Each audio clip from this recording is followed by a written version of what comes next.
Bueno, mi nombre es Jorge Silva. Obviamente se darán cuenta que soy argentino por mi acento. Soy ingeniero en informática y soy uno de los cofundadores de Tenpines. Tenpines es una empresa de desarrollo de software.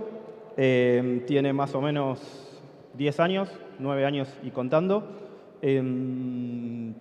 Somos unas 70 personas, no recursos. Ya no trabajamos más con... Los únicos recursos que tenemos son computadoras, remas de papel, impresoras. Y tenemos 70 personas. Tenemos una facturación, la facturación del último año fue más o menos de unos 3 millones de dólares, que quizás acá en una empresa de Europa no es tanto, pero en una empresa argentina es bastante. Y tenemos una rotación bastante baja comparado con la media de la industria. Por lo menos en Argentina la industria de software tiene una rotación de un 25%, tenemos nosotros una rotación de un 5%. Les cuento un poco esto para que estén en contexto de qué tipo de empresa es, más o menos qué tamaño, qué cosas maneja, para que sepan que es una empresa real. Y vamos a ver un poco cómo funciona esta empresa, ¿sí? Y está bueno que la charla esta sea medio al final porque está relacionada un poco con toda la parte teórica que estuvimos viendo. La charla de recién fue un poco más práctica y bajando un poco más a casos concretos. Ahora vamos a ver, más o menos de punta a punta, el tiempo que nos alcance, cómo funciona la empresa con todos estos conceptos y cómo se va balanceando, ¿sí? ¿Estamos bien hasta acá? Les voy a ir pidiendo feedback para saber cómo va. Bien, gracias. Entonces ahora, como esto es algo práctico, vamos a hacer un juego, ¿sí? ¿Sí? ¿Hacemos? Vamos. Pulso chino, sí. O pulso china, ¿está bien? Acá se llama pulseada china, ¿sí? ¿La conocen? Sí, bien. ¿Sí? ¿No? Pulseada china, dale. Pulseada china se juega así, miren. ¿Sí? Batallamos, ¿sí? Me aprieta el dedo y el juez cuenta 1, 2, 3 y es punto para él, ¿sí? Y después de vuelta. ¿Qué vamos a hacer? Vamos a jugar la pulseada china así. Se van a poner en grupos de 3, ¿sí? Vamos a tener que hacer esto rápido, ¿sí? Para que tengamos tiempo para que yo después pueda seguir contándoles la charla. Entonces necesito foco, concentración y que cuando tengamos que parar, paremos, ¿sí? ¿Puedo contar con eso? Vamos. Entonces, se ponen en grupos de 3, ¿sí? Esperen que les cuento las reglas y ahí lo ejecutamos rápido. Y nos ponemos en grupos de a 3, ¿sí? 2 van a competir, ¿sí? En la pulseada china y uno va a ser el juez. El juez va a contar, ¿sí? Cuando uno de los dos apriete, cuenta 1, 2, 3, punto para la persona que ganó y siguen de vuelta batallando, ¿sí? 1, 2, 3, punto para la otra persona. Todo eso durante 1 minuto, ¿sí?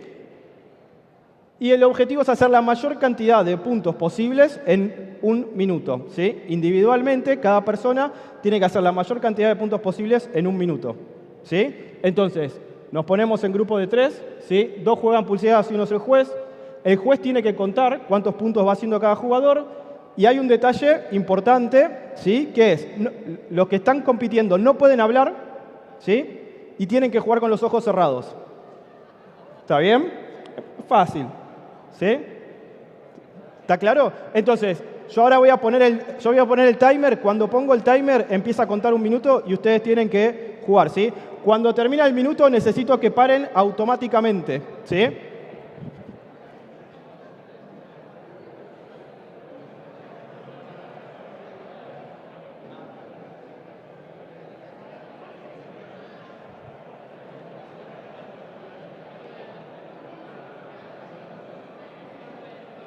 ¿Estamos preparados? ¿Listo?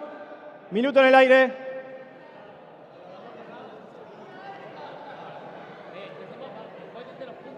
¿Eh? No, no es necesario. No, contalo, sí, como quieran.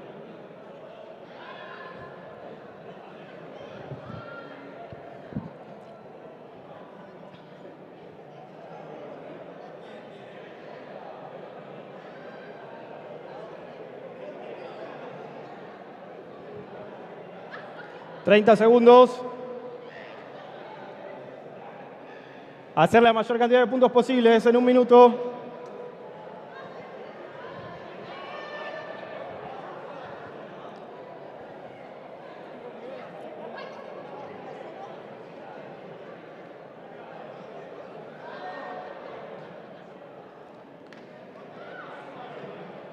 Cinco, 4, 3, 2, 1. Tiempo, tiempo, tiempo, tiempo, tiempo. Un segundo, un segundo. Ahora hacemos una vuelta más. Ahora hacemos una última vuelta, una última ronda y pueden vengarse. ¿Quién hizo al menos 2 puntos? Bien. ¿Al menos 3? Ahí van bajando las manos. 4. 4. 5. Acá hay unos campeones de la pulseada. ¿Cuántos hicieron ustedes? ¿Cuánto? 9 y 9. Bien. ¿Y ustedes ahí? 14. Bien. Bueno, ahora vamos a hacer de vuelta, ¿sí? Y les voy a recordar cuál es el objetivo, ¿sí? Vamos de vuelta. El objetivo es hacer la mayor cantidad de puntos posibles en un minuto, ¿sí? Por persona, lo cual no significa que le tengo que ganar al otro, ni tengo que hacer más puntos que el otro, ¿sí? Tengo que hacer la mayor cantidad de puntos posibles en un minuto. Piensen cómo pueden hacer para maximizar la cantidad de puntos en un minuto que hacen, ¿sí? ¿Estamos?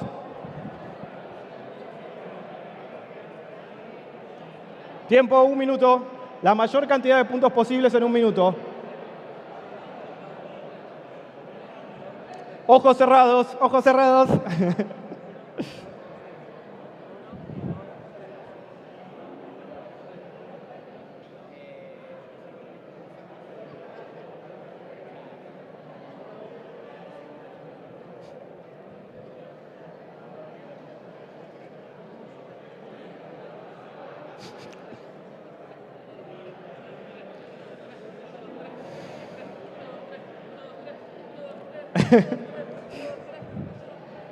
¿20?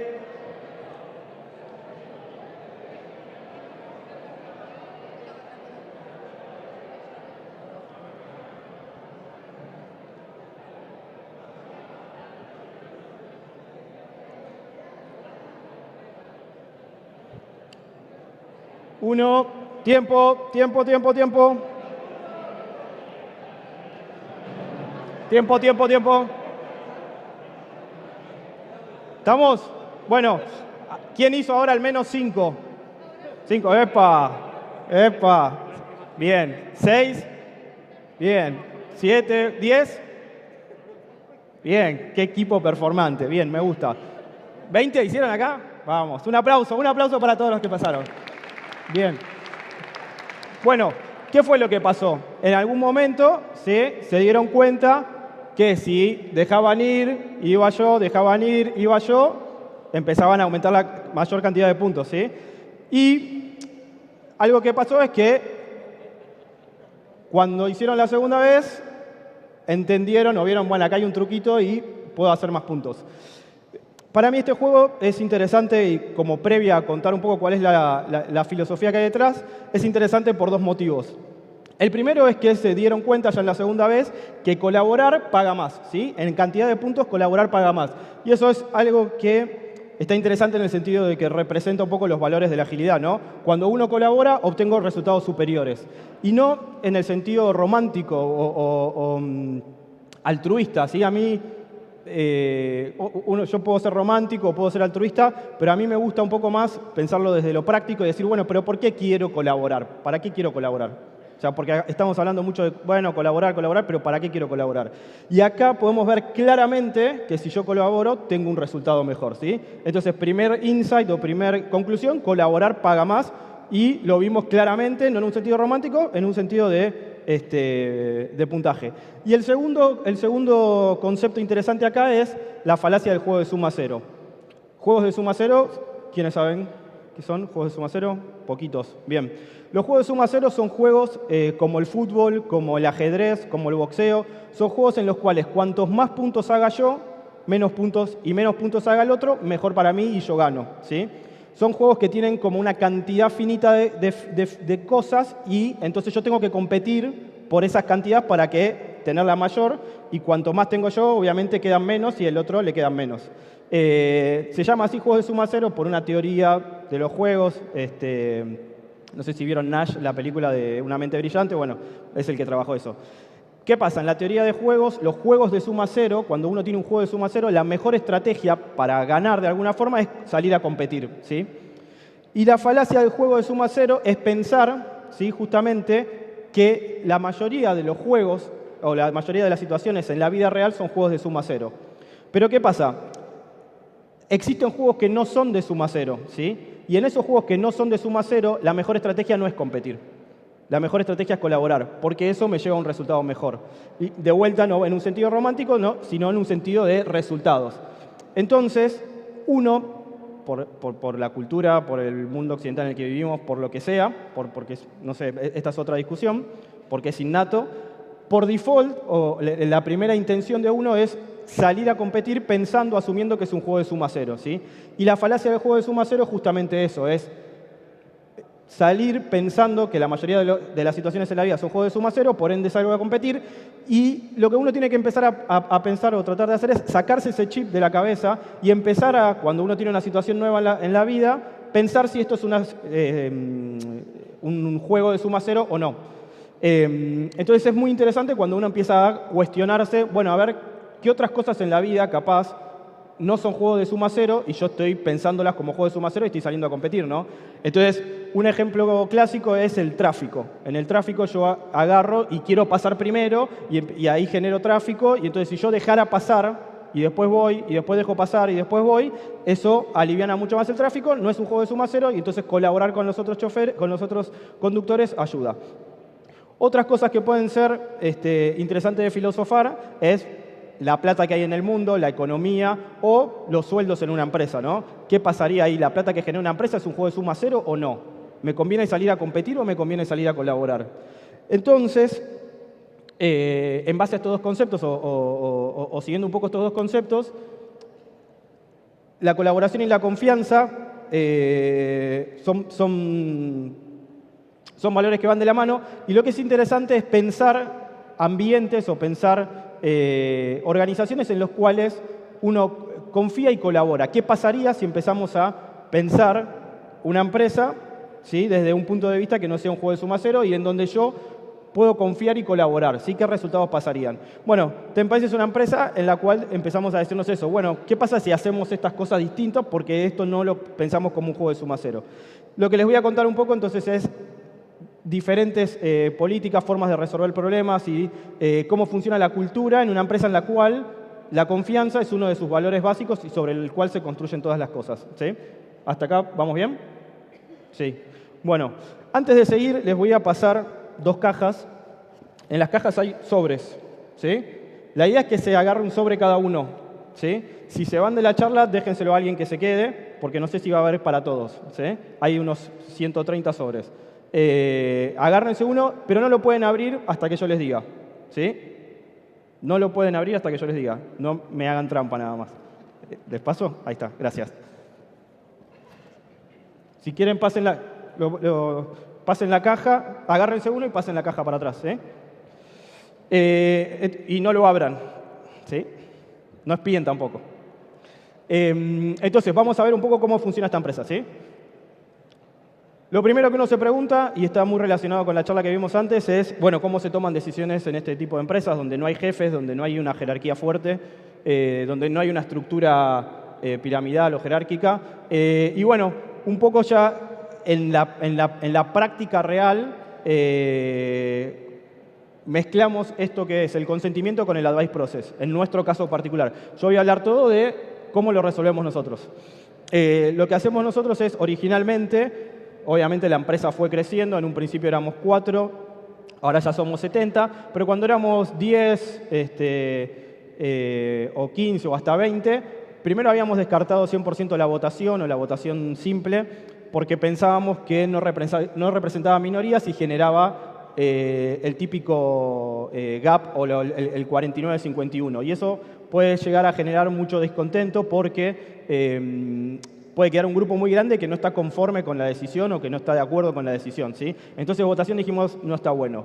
Entonces, la primera intuición que tuvimos es trabajar con consenso, buscar, como éramos relativamente pocos, que todos estuviéramos de acuerdo. Pero cuando ya llegamos a 70, llegar a un consenso es más difícil. Entonces, empezamos a explorar el consentimiento. Están ahí como mirando a ver atrás ¿no? Los veo, los estoy viendo. Entonces, era tratar de digamos, seguir manteniendo ese espíritu de que estemos todos de acuerdo, buscar un consenso, pero cuando era más grande era complicado. Entonces empezamos a usar el consentimiento, que un poco, yo lo resumo, no voy a hablar mucho más porque ya tuvieron toda una charla antes. La idea es buscar básicamente que no haya nadie que esté fuertemente en contra. Nosotros lo explicamos así. Cuando tenemos que tomar una decisión, lo que hacemos es preguntar, bueno, ¿hay alguien que esté fuertemente en contra? ¿Hay alguien que se iría de la empresa o que le molestaría mucho si tomamos si resolvemos esta decisión de esta forma? Entonces, si no hay nadie que esté fuertemente en contra, seguimos. Si hay alguien que esté fuertemente en contra, se tira sobre la mesa y se empieza a discutir, ¿sí? ¿Por qué está fuertemente en contra? Es parecido al planning poker. Si conocen acá planning poker, la idea es ver, digamos, un poco cuáles son los gaps o las distancias, ¿no? Y acá funciona un poco lo mismo, ¿no? Si estamos todos de acuerdo, pero hay 2 o 3 que no están de acuerdo, bueno, ¿por qué no estás de acuerdo? ¿Entendiste bien la propuesta? ¿Hay algo que estás viendo que nosotros no vimos? Y entonces ahí la idea es que se llega a una mejor solución. De vuelta, ¿no? Mediante la colaboración y mediante la sabiduría de las masas, la idea es que llegamos a una mejor decisión. Y después, por otro lado, lo que hacemos es esto de las advice process, ¿no? Cuando tenemos una decisión que nos está llevando mucho tiempo, lo que se hace es armar un grupo de trabajo que va a tomar como objetivo decidir ese problema, y dentro de ese grupo se trabaja con advice process, o sea que la idea es consultarle a personas expertas y a las personas afectadas, y por otro lado, en ese grupo la decisión se toma por consentimiento, ¿sí? Muy pocas cosas se toman solo, de a una sola persona. Entonces, por lo cual siempre usamos el consentimiento, ¿sí? ¿Vamos bien hasta acá? Bien. Obviamente tenemos reuniones semanales y anuales de toma de decisiones. Las reuniones anuales, no mensuales. Las reuniones mensuales son como las reuniones más, son los hitos más importantes o las reuniones donde más participamos, y lo que hacemos para poder exponer un poco qué temas se van a discutir o sobre qué decisiones vamos a hacer, se hace un open space donde todas las personas pueden proponer temas que quieran discutir, y esas propuestas se votan y se van tratando en ese orden, ¿sí? Ahora, para tomar decisiones, ¿qué necesito? Un poco lo que contaba, además de capacitar a la gente, que contaba el orador anterior. Además necesito información, ¿sí? Para poder tomar buenas decisiones. Entonces en Tempanies tenemos una política de números abiertos y de información abierta, ¿sí? Toda la gente sabe cuánta plata entra, cuánta plata sale, cuánto se gasta en el alquiler de la oficina, cuánto se gasta en la comida que se compra, qué margen dan los proyectos, todo tipo de información relativa a los números y el resto de las informaciones. ¿Y cuál es la pregunta que me van a hacer ahora? Salarios. Bien. Incluso los salarios, ¿sí? Los salarios también son abiertos, ¿sí? Todas las personas saben cuánto gana la persona que está al lado. ¿Y qué es lo que se imaginan que pasa cuando pasa esto? Bueno, por lo general lo que me preguntan, lo que me dicen, si yo abriera los números en mi empresa, si en mi empresa supieran los números todos, lo que pasaría es que saldrían todos corriendo a pedir un aumento, ¿sí? Y bueno, y la realidad es que pasa justamente lo opuesto, ¿no? Funciona como una especie de presión de pares donde yo siento que tengo que tener la responsabilidad de que si tengo este sueldo, lo tengo que demostrar por qué lo tengo, ¿sí? Porque es algo público. Y de hecho, nos ha pasado un caso que para mí es icónico de esto, que en una de estas reuniones que estábamos decidiendo el aumento de sueldos, le dimos un aumento de sueldo a una persona que creíamos que había crecido profesionalmente y entonces justificaba darle el aumento de sueldo, y esa persona rechazó el aumento de sueldo porque él, al verse posicionado arriba de otra persona que él creía que tenía un seniority mayor que el suyo, dijo, yo no me voy a sentir cómodo con este sueldo, con lo cual prefiero, cuando yo me sienta preparado, que me den el aumento, pero ahora no. Entonces, lo que me parece muy interesante de esto es que quizás el bias o el mindset o el sesgo que uno tiene hace que proyecte cosas que pueden llegar a pasar que después en la realidad son todo lo opuesto, ¿no? Y acá pasa esto. A mí si me hubiesen preguntado cuando empezamos a pensar de tener números abiertos, que la gente iba a rechazar aumento de sueldo, era algo que me parecía totalmente imposible.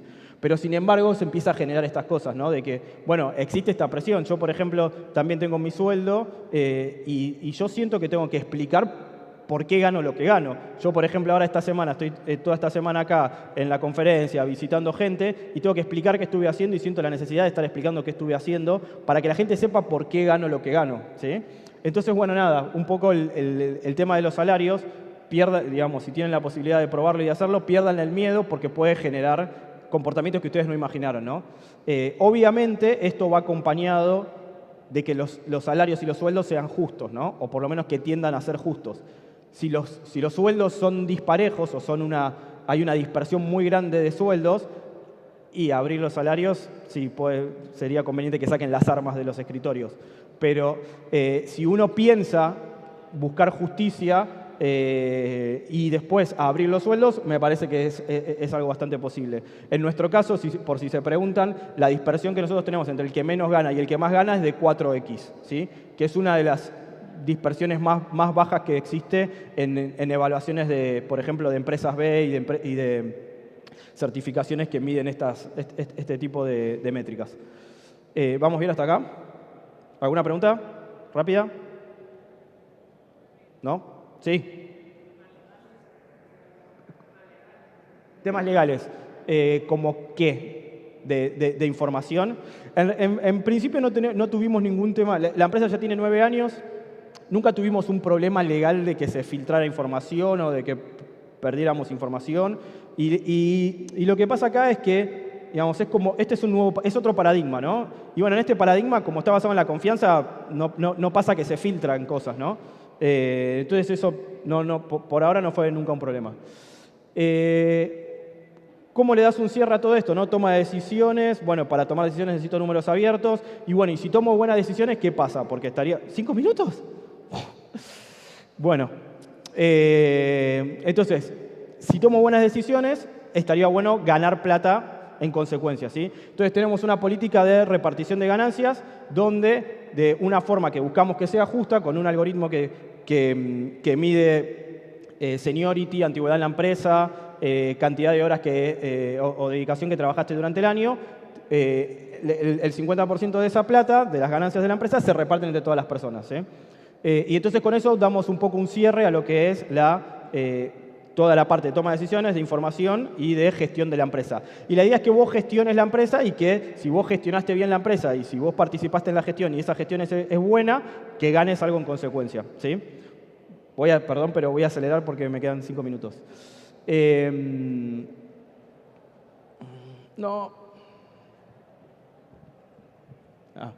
Bueno, otro punto importante para mí es el tema de la selección de las personas, ¿sí? El proceso de selección que tenemos nosotros es un proceso bastante exigente, consta de 3 etapas. Por lo general tratamos de trabajar con gente que es referida o referenciada o conocida de alguien y ahí es cuando la traemos. Entonces se hace primero una entrevista de 1 o 2 personas con ese candidato. Se le da un ejercicio para que resuelvan su caso, un ejercicio técnico, después viene a la oficina y se los entrevista con otras 3 personas donde se le critica el modelo o el ejercicio técnico que hizo, se trata de ver cómo responde a la crítica, se trata de ver el seniority y la calidad técnica y si todo eso sale bien se hace una tercera entrevista que es una entrevista grupal con todas las personas de la empresa, ¿sí? Y ahí la idea o el objetivo final es que vos decidas las personas con las que trabajás, ¿sí? Muchas veces en empresas donde yo trabajé antes, uno de mis mayores problemas era que me ponían al lado a gente que yo nunca elegiría para trabajar, ¿no? Entonces acá la idea es que vos puedas elegir las personas con las que trabajás y que te puedas involucrar. Y que la otra persona, el candidato, pueda ver en dónde se está metiendo y en qué empresa se está metiendo y qué personas van a estar trabajando, ¿sí? Si tienen preguntas, anótenlas y después ¿sí? Bueno, ahora voy un poquito más lento. Entonces un poco la idea es eso, ¿no? De que todas las personas tengan la posibilidad de participar en el proceso de selección de personas y no tercerizarlo. Por si no se dieron cuenta, hasta ahora, no lo dije explícitamente, pero no tenemos áreas de soporte, ¿sí? No tenemos áreas de soporte, no tenemos área de recursos humanos, de recruiting, de finanzas, de infraestructura. La idea es que todas las personas tomen un poquito de la gestión de la empresa y que no tengamos áreas de soporte. Por eso las entrevistas las hacemos nosotros y vos, la idea es que participes en alguna instancia de la entrevista si es que te interesa el tema de recruiting, ¿sí? Otro punto importante para mí son el tema de los millennials, cómo funciona el tema de los millennials en esta empresa. A los millennials como que se los cataloga de que bueno, no tienen compromiso, son vagos o no les gusta mucho trabajar, no se enganchan con la cultura. Y para mí lo que está pasando ahí es que están fallando las empresas donde están trabajando, digamos, ¿no? No es que las personas vienen falladas. Si todos los millennials empiezan a no generan compromiso, estamos apuntando mal, ¿no? Y acá un poco lo que yo les traigo es, para que vean, estos son tres chicos, tres chiques, como diríamos en Argentina, Toya, Juan Pablo y Angie, y son millennials y son chicos que están súper comprometidos con su trabajo, ¿sí? Son chicos que tienen ahora unos 3 o 4 años y sí están comprometidos, son millennials, y si se fijan un poco, lo que termina pasando es que expresan públicamente. Yo recolecté, medio stalkeándolos, recolecté, obviamente les pedí permiso, pero recolecté comentarios que hicieron en ámbitos que no estaban presionados ni nada, sino que ellos que manifestaron un poco cómo se sentían, ¿no? Por ejemplo, Toya dice, la clase pasada en la universidad preguntaron a todo el aula quiénes estaban contentos donde trabajaba y fui la única que levantó la mano. El chico que está en el medio es músico y está mostrando ahí que pudo grabar su primer disco gracias a poder trabajar part-time y hacer un balance vida-trabajo. Y la otra chica dice, el lugar donde trabajo es el más piola que hay, gracias. Piola sería como majo o guay o algo así. Entonces, a lo que voy es un poco que también nos cuestionemos que si los millennials o la gente con la que estamos trabajando no se está comprometiendo en general, ¿sí? Porque la verdad que millennials o todo, si no te gusta tu trabajo no te vas a comprometer. Entonces hay que cambiar algo en la empresa en la que estamos, porque el problema es la empresa y no tanto las personas, ¿sí?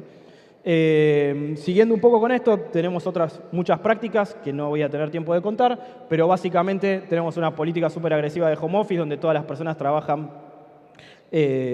todos los días que quieran durante la semana desde su casa. Por lo general fomentamos de ir el viernes porque es el día más social. Tenemos una reunión estratégica anual donde planificamos un poco el año, ¿sí? Le llamamos el retiro espiritual, donde nos vamos 2 días a una especie de casa en el bosque y ahí entre todos, de vuelta, tratamos de pensar un poco evolutivamente cuál va a ser el nuevo propósito de este año. Tenemos algo que llamamos Viernes de No Cliente, donde el día viernes lo que hacemos es dedicarnos a cosas que no tienen que ver con el proyecto o el cliente en el que estoy trabajando yo, ¿sí? Una política similar a la de Google, que le dedicas el 10% de tu tiempo a proyectos que no son tu proyecto principal. Y ahí podés escribir, podés leer, podés dedicarte a un proyecto que te guste, que quieras programar, lo que sea.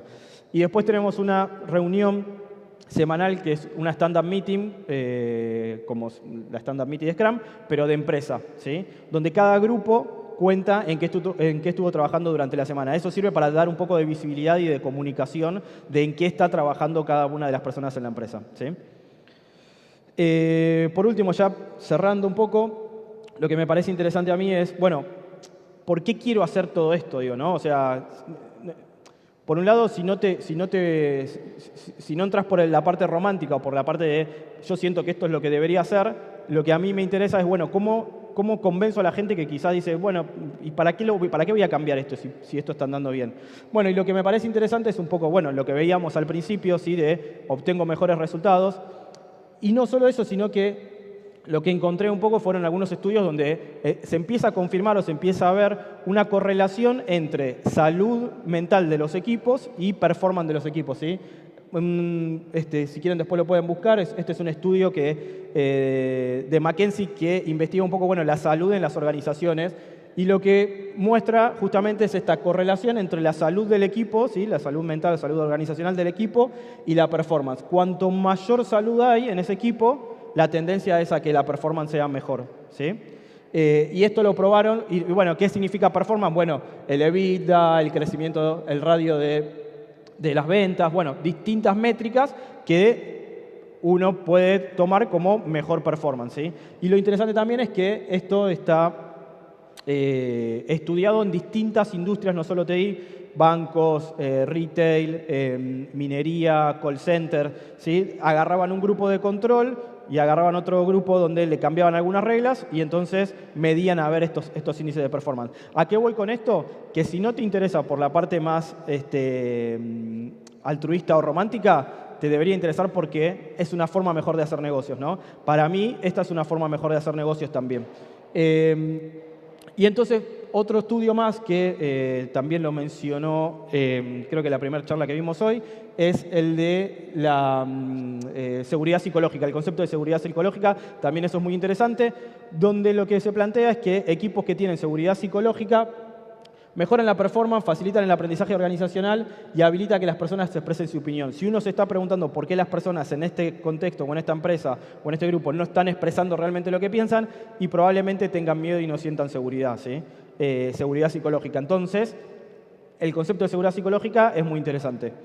Y de vuelta, ¿a qué voy con esto? A tratar de validar un poco o a que entiendan un poco que no solo es una forma altruista de hacer las cosas, sino que también es una forma mejor como grupo social, como humanidad, de conseguir mejores resultados. No voy a pasar en esto. Volvemos para atrás. Por último, ya estamos llegando. Muy bien. ¿Lo conocen a este señor? ¿Alguien lo conoce? ¿La sala? Sí. Galeano, vamos. Es Eduardo Galeano. Una cosa que pasa acá es que cuando yo doy esta charla, la gente se queda como, sí, está todo muy bueno, muy lindo lo que nos contás, pero en mi empresa yo no puedo hacer esto y no voy a poder armar una empresa y entonces es todo muy difícil, no puedo sacar todo lo que hay. Y bueno, me parece muy gráfica y muy descriptiva y muy atinada esta frase, porque justamente los cambios se dan así. Mucha gente pequeña en lugares pequeños haciendo cosas pequeñas puede cambiar el mundo, ¿sí? O sea, no es necesario cambiar, ¿sí? Sacar todo lo que hay, sino que se pueden ir haciendo pequeños cambios, ¿sí? Chiquitos, de a uno en uno, y si todos hacemos eso, ahí ya estamos cambiando el mundo. Y empieza a funcionar como esta reacción en cadena, no sé si vieron alguna vez este video, que fíjense que esa piecita tan chiquita, ¿sí? Que la está tocando ahí, termina generando ese impacto tan grande y moviendo esa ficha tan grande que si uno se imagina, bueno, tengo que mover esta ficha, con esta ficha no lo voy a poder hacer nunca, pero eso va generando una reacción en cadena, un cambio chiquito genera otro cambiecito, hasta que de repente podés generar un cambio más grande. Y de eso se trata un poco todo esto, ¿no? De ver estos cambios chiquititos, cómo pueden ir potenciándose y generándose en cadena. Y ahora sí pueden abrir el sobre, si quieren pueden ir abriendo el sobre, y la idea un poco es que dejarles un souvenir de esta charla, ¿sí? Y que les quede un recuerdo en sus manos, ¿sí? Que cada vez que ustedes vean esta ficha, sepan que tienen ustedes en sus manos la posibilidad de cambiar el mundo, ¿sí? Así que con eso nos despedimos y espero que cambien el mundo.